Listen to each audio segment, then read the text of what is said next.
নমস্কার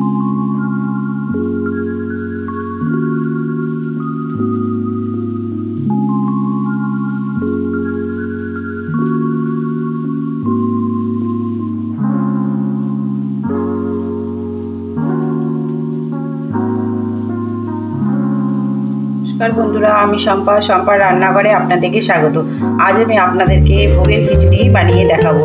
এটি যে কোনো ঠাকুরের কাজে আপনারা এই ভোগটি ব্যবহার করতে পারবেন এবং সঙ্গে থাকবে কিছু টিপস।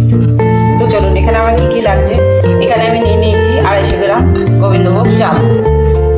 এখানে নিয়ে নিয়েছি আমি 250 গ্রাম সোনামুগের ডাল।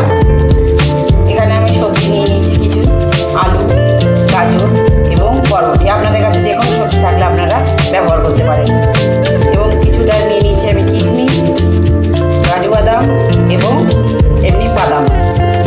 আপনাদের কাছে যদি খোসাওয়ালা বাদাম থাকে আপনারা সেটাও কিন্তু ব্যবহার করতে পারবেন। তো বন্ধুরা, আমি এখানে একটা কড়াই বসিয়ে দিয়েছি। এবার কড়াইয়ে দিয়ে দেবো মুগের ডালটা। মুগের ডালটাকে আমি শুকনো খোলায় একটু ভেজে নেব।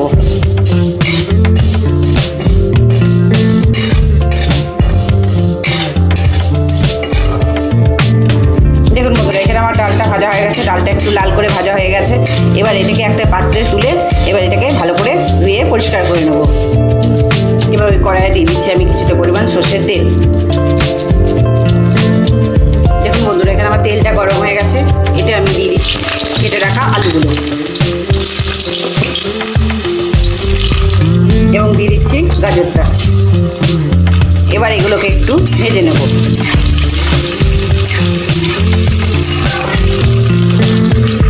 এতে দিয়ে দেবো 1 চা চামচ হলুদ গুঁড়ো এবং দিয়ে দেবো 1 চা চামচ নুন। এবার নুন এবং হলুদটাকে গাজর আলুর সাথে ভালো করে মিশিয়ে দেবো।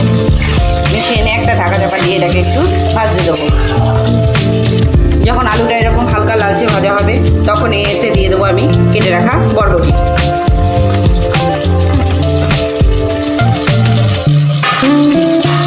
বরবটিটাও একবার ভালো করে মিশিয়ে নেব। এবার এগুলোকে সব একটু লাল হয়ে ভাজতে দেবো। দেখুন, এখানে আমার সবজিগুলো ভাজা হয়ে গেছে লাল করে। এগুলোকে এবার একটা পাত্রে আমি তুলে নেব এবং ওই তেলে দিয়ে দিচ্ছি আমি 1 চা চামচ ঘি এবং ওই তেলে দিয়ে দিচ্ছি আমি কাজু, কিশমিশ এবং বাদামটা। এবার এগুলোকে একটু ভেজে নেব লাল করে। এগুলো আমার লাল করে ভাজা হয়ে গেছে। এগুলোকে আবার আমি একটা পাত্রে তুলে নেব।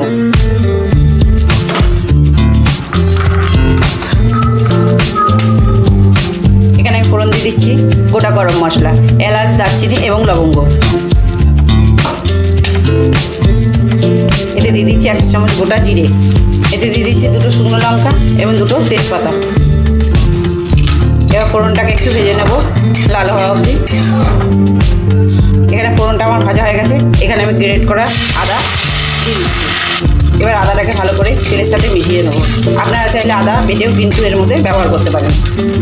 এবং এতে দিয়ে দিচ্ছি সামান্য পরিমাণ জল। এবার এতে দিয়ে দিচ্ছি 1 চা চামচ ধনে গুঁড়ো, 1 চা চামচ জিরে গুঁড়ো, 1/2 চা চামচ হলুদ গুঁড়ো এবং দিয়ে দিচ্ছি 2 চা চামচ কাশ্মীরি লঙ্কা গুঁড়ো। এবার এগুলোকে একটু ভালো করে ভেজে নেব।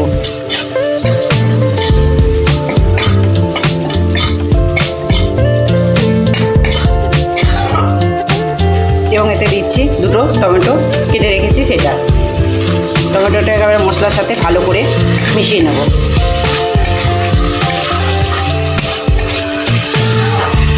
এবার এতে আমি দিয়ে দিচ্ছি ধুয়ে রাখা ডালটা এবং ধুয়ে রাখা চালটা, গোবিন্দভোগ চালটা। এবার চালটা ডালটাকে মশলার সাথে ভালো করে একবার মিশিয়ে নেব।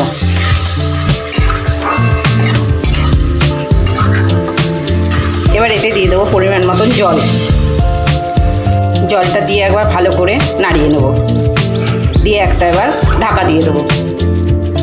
এবার এতে দিয়ে দেবো পরিমাণ মতন নুন।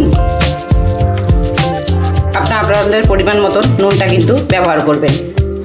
তো বন্ধুরা, এখানে আমি একটা ছোট্ট টিপস আপনাদের সাথে শেয়ার করছি। দেখুন, নুন বর্ষাকালে নুন কি হয়, রাখলে দেখবেন নুনে কিন্তু জল কেটে যায়। সেক্ষেত্রে কী করবেন, নুনের কৌটোর মধ্যে কয়েক দানা চাল ফেলে রেখে দেবেন, দেখবেন নুনে কিন্তু আর জল কাটবে না, নুন কিন্তু ঝরঝরে থাকবে। আপনাদের যদি আমার টিপসটি পছন্দ হয়ে থাকে তবে অবশ্যই কমেন্ট করে কিন্তু আমাকে জানাবেন। দেখুন, এখানে আমার চাল ডালটা ফুটে গেছে, এতে আমি দিয়ে দিচ্ছি ভেজে রাখা সবজিগুলো।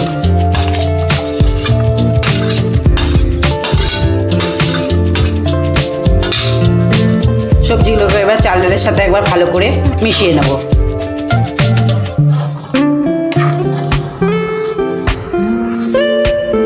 এবার এতে দিয়ে দেবো ভেজে রাখা কাজু, কিশমিশ এবং বাদামগুলো।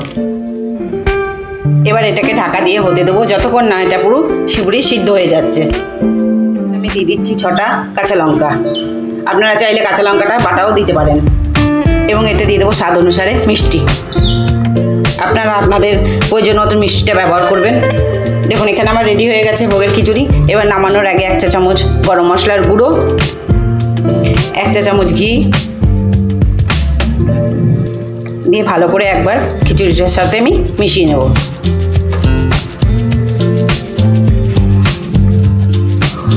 আমার রেসিপিটি যদি আপনাদের ভালো লেগে থাকে তবে লাইক, শেয়ার এবং কমেন্ট করতে ভুলবেন না, এবং আমার ফেসবুক পেজটি কিন্তু ফলো করতে ভুলবেন না, এবং চ্যানেলটিকে সাবস্ক্রাইব করে দেবেন। এবার ওপর থেকে কিছুটা ধনেপাতা কুচি ছড়িয়ে নামিয়ে এবার পরিবেশন করুন। এবার এটিকে একটি ঠাকুরের থালায় ঢেলে মাকে এবার ভোগ দিন এটাকে। আবার ফিরবো কোনো নতুন রেসিপি এবং কোনো টিপসের সাথে। ভালো থাকুন এবং সুস্থ থাকুন।